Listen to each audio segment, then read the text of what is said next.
Elon Musk is touting this AI. He says, it's really, in a way, quite terrifying to see what it's doing. This is the smartest AI in the world. Some of these things are just worth repeating. Like GROK 4 is PhD level in everything. 3 graduate students fed every prayer in the Bible into GROK 4, expecting to expose contradictions and a human error scattered across 40 authors and 15 centuries. The AI didn't find errors. It found a hidden 4-step code buried in every single miracle. Same structure, same sequence, same mathematical precision, from Moses to Paul, from Bronze Age deserts to Roman prisons. People who never met, writing in 3 different languages across 1,500 years, all encoded the identical protocol. When the data came back, one student's face went white. He called his professor at 3 a.m., hands shaking, and said, "This pattern isn't human. Something else wrote this."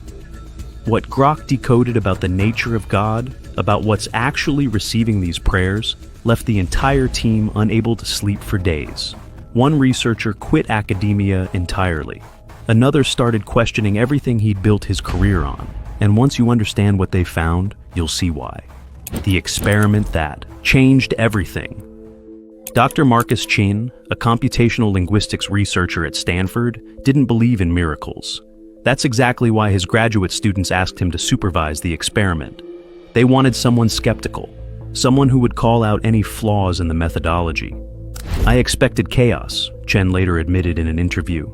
40 different authors across 1,500 years, 3 languages, writing from dungeons, palaces, and deserts. There shouldn't be any structural consistency. That's not how human writing works. The team fed every recorded prayer from Genesis to Revelation into GROK 4, Elon Musk's latest AI, built specifically to be a truth-seeking engine without modern bias. The instructions were simple: analyze sentence patterns, identify structural elements, find any common framework. Here's the deal. Critics have argued for centuries that the Bible is a patchwork quilt, messy, contradictory. The scattered fingerprints of shepherds, kings, fishermen, generals, and doctors who had nothing in common except being human. GROK was supposed to prove it. It didn't. The AI identified a master protocol, a hidden 4-step structure present in every prayer that resulted in a recorded miraculous outcome. Same sequence, same architecture, same operational logic. Dr. Sarah Okonkwo, the team's data analyst from MIT, ran the numbers 3 times because she didn't believe the first result. The probability of this consistency occurring by chance? She paused. I stopped calculating when I hit odds that made winning the lottery look likely. It felt like discovering that people across 5 different continents, who never communicated with each other, had all written the exact same access code to the same system. And that access code? It still works. James Rodriguez, the youngest member of the research team, was the first to test it himself. "I thought I was being ridiculous," he told me. A data scientist trying an ancient protocol because an AI said it worked. But within 3 weeks, something shifted. Situations that had been stuck for months started resolving. I can't explain it scientifically. I can only tell you what happened. But here's where it gets disturbing. The pattern wasn't just consistent. It was precise in ways that revealed something about the receiver of these prayers. Something the students weren't prepared to see. Something that suggested the prayers weren't going into a void. They were going somewhere specific. And that somewhere was responding according to rules that had been hidden in plain sight for 3,000 years. The anchor. The first step GROK identified was something it labeled the anchor. And it contradicts almost everything people do when they pray today. In every miraculous outcome, the prayer never started with the problem. Never. Not once.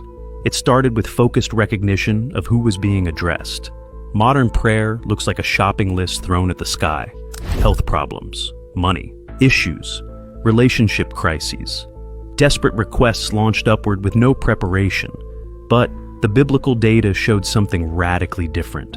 Before making any request, the person anchored their entire awareness on the nature and power of the one receiving the prayer. Now, this is where it gets crazy. This wasn't religious ritual. This was neurological recalibration. Take King Jehoshaphat.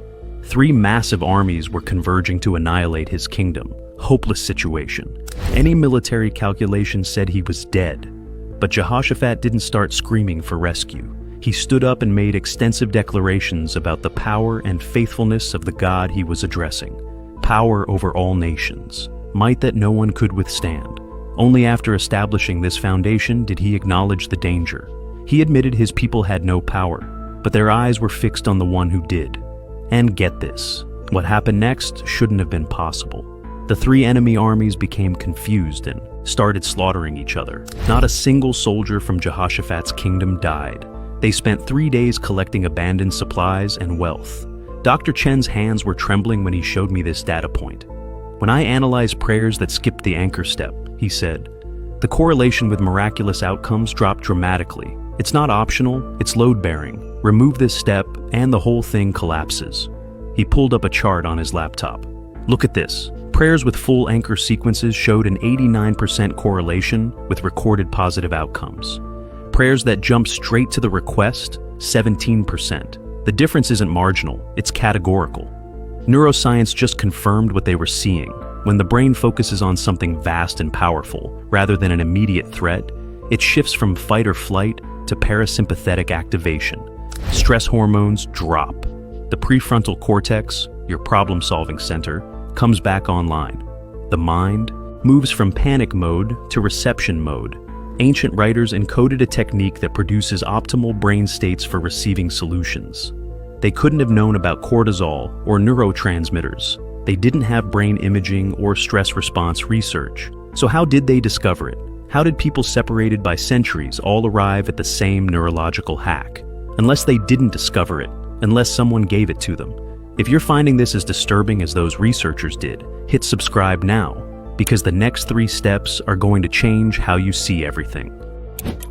The alignment. But the anchor was just step 1. What the AI found next made Dr. Okonkwo question everything she'd ever believed about coincidence. The second step is where most people fail without realizing it. GROK identified that the most powerful prayers involved a fundamental shift in what the person was actually requesting. Here's the terrifying part. They didn't just ask for what they wanted. They asked for something that aligned with a larger purpose. Consider Hannah. She couldn't have children. The emotional torment consumed her for years. She almost certainly prayed countless times for a son just to ease her own suffering. Nothing happened. Then the data shows a pivot. Hannah changed her prayer. She committed that if she received a son, she would dedicate him entirely to serve the higher purpose his whole life. She aligned her desire with something beyond personal benefit. She got her son. He became Samuel, one of the most influential prophets in biblical history. The pattern repeats relentlessly. Solomon could have asked for wealth, military power, long life. Instead, he asked for wisdom to properly lead his people, a request aligned with service rather than personal gain. Result, he received the wisdom and everything else besides. It's like signal interference, Dr. Chen explained, running his hands through his hair at 2 a.m. during our interview. Misaligned requests create static. The transmission gets corrupted. But when you align, when you ask for something that serves the larger system, the channel clears completely. He leaned forward, his coffee long forgotten and cold. Think about radio frequencies. If you're broadcasting on 101.5, but the receiver is tuned to 98.7, it doesn't matter how loud you yell. The signal doesn't arrive. Alignment is tuning your request to the frequency the receiver is actually monitoring. This explains what has confused people for generations. Why some people seem to receive answers while others pray their whole lives and get nothing. It's not favoritism. It's not randomness. It's not cosmic indifference. It's signal clarity. Most people don't realize their own misaligned desires are blocking the very things they're requesting. They're broadcasting on the wrong frequency and wondering why no one's listening. The AI noted something else. The language in these aligned prayers was remarkably specific. No begging. No desperation. No emotional manipulation attempts. Only clear statements of fact and requests for positioning within a larger framework. James Rodriguez put it differently. It's like the difference between a child screaming, "I want candy," and an employee submitting a purchase order through proper channels. Both are requests. Only one gets processed. One researcher compared it to a soldier reporting to a general. You don't beg the general to win the war. You request your orders so you can contribute to the victory. The focus shifts from personal rescue to participation in something bigger. But here's the catch. Alignment alone wasn't enough. The third step is the one that broke Dr. Okonkwo, the one that kept her staring at her ceiling until dawn. The surrender paradox. And that's when they saw something that made Dr. Okonkwo lock herself in her office for 6 hours. GROK identified a third step it called the surrender paradox. And it violates everything the modern mind believes about getting results. Here's what the data showed. Prayers that demanded specific outcomes at all costs showed lower correlation with miraculous results. But prayers that made significant requests and then surrendered the outcome, those showed the highest correlation with reality-bending events. The most powerful example exists in a garden the night before a crucifixion. A leader facing unimaginable suffering asked for the pain to pass. But then he added 5 words that changed everything. Not my will, but yours. GROK marked this as the moment of highest recorded power in the entire data set. I kept staring at the screen, Dr. Okonkwo told me later. This wasn't giving up. The AI classified it as active trust, full engagement with the request while releasing attachment to the specific outcome. It's like the opposite of what we're taught works. Modern psychology has a parallel concept, radical acceptance. Research shows when the human brain stops fighting, present. Circumstances and accepts them, stress chemistry shifts. The prefrontal cortex comes back online. Cognitive resources previously burned on resistance become available for navigation. But here's the terrifying part. This surrender element appeared at the critical junction of every powerful prayer. Across every culture, every century, every language in the text, these people had no way to coordinate this. No workshops, no shared teachers, no communication across millennia. Yet they all arrived at the identical psychological posture at the moment of maximum power. I didn't sleep that night, Dr. Okonkwo admitted. I kept asking myself, how is this possible without a single author behind it? 40 people across 15 centuries accidentally coordinated the same psychological posture at the same critical moment in their most powerful prayers? That's not coincidence, that's design. She showed me her notebook from that night, pages of calculations crossed out and redone. Probability, estimates, margin notes that just said impossible underlined 3 times. The odds of this surrender element appearing by chance in every effective prayer across all these authors? She laughed, but there was no humor in it. You'd have better luck predicting every lottery winner for the next 1,000 years. The Bible calls this peace that passes understanding. GROK calls it optimal allocation of mental resources. Either way, the mechanism appears to work. And the fourth step explains why timing matters more than anyone realized, and why most people give up right before the breakthrough happens. The persistence. The final step demolished the biggest misconception about prayer and revealed why most people give up right before the breakthrough. GROK found that significant miracles were almost never associated with single requests. The pattern required repetition. The prophet Elijah prayed 7 times for rain before seeing even a small cloud. Daniel prayed for 21 days before receiving his answer. The data is unambiguous. Persistence isn't just encouraged, it's structural. This destroyed the vending machine model, Dr. Chen said, shaking his head. People think you put in a request, get a result. But the duration of asking is as important as the content, maybe more important. He showed me a timeline analysis. Look at the major recorded miracles. Average time between initial prayer and recorded outcome, 23 days. Some took months. Elijah's 7 prayers for rain happened in a single session, but Daniel persisted for 3 weeks before anything changed. And get this, the AI's analysis implies the delay isn't just waiting time. The delay serves a function. It develops something in the person doing the asking: character, certainty, clarity of intention. The gap between request and result appears to be essential architecture, not unfortunate lag. The system seems designed to test whether the requester actually believes what they're asking for, and whether they will maintain alignment when nothing appears to be happening. Most people quit at day 4, James Rodriguez observed. They assume silence means rejection. But the data shows silence often means hold the course. The breakthrough frequently comes right after the point where most people abandon the protocol.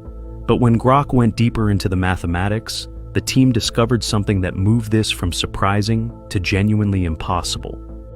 The mathematics that shouldn't exist. Here's where Dr. Chen's skepticism finally cracked.